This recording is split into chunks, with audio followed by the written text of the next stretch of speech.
السلام عليكم، عاملين ايه؟ وحشتوني جدا.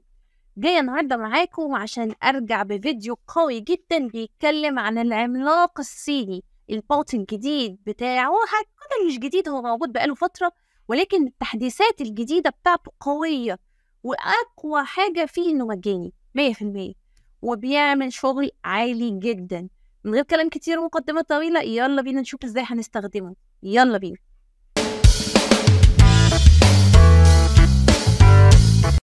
اول حاجه هنبدا فيها ان احنا نكتب ديب سيك، وهنظهر عندنا اول لينك ندوس عليه.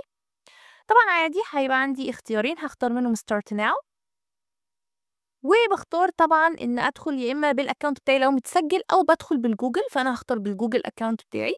تمام. بختار الايميل بتاعي، بيعملوا فيريفيكيشن، خلاص بيبدا يدخل على طول.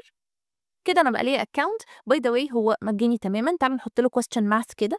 طبعا اكتر حاجه في البوست بتبقاش النتائج فيها صح هو الماث، فقلت انتر. تمام. طبعا هو في الاول ده مش دي الاجابه، هو في الاول هو بيكتب اللي هو فاهمه من الكويستشن، يعني هو بيتكلم مع نفسه او بيتكلم معاك وبيفهمك الصوره اللي وصلت له من اللي انت كاتبه ايه، ويبدا يشرح لك الخطوات بالتفصيل.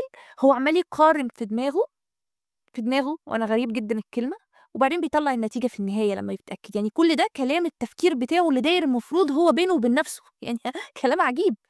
فهو ده اللي حصل فعلا. طب تعالوا نكتب كده بالعربي ان طلبت منه يعمل لي حاجه عن الذكاء الصناعي، مقاله قصيره.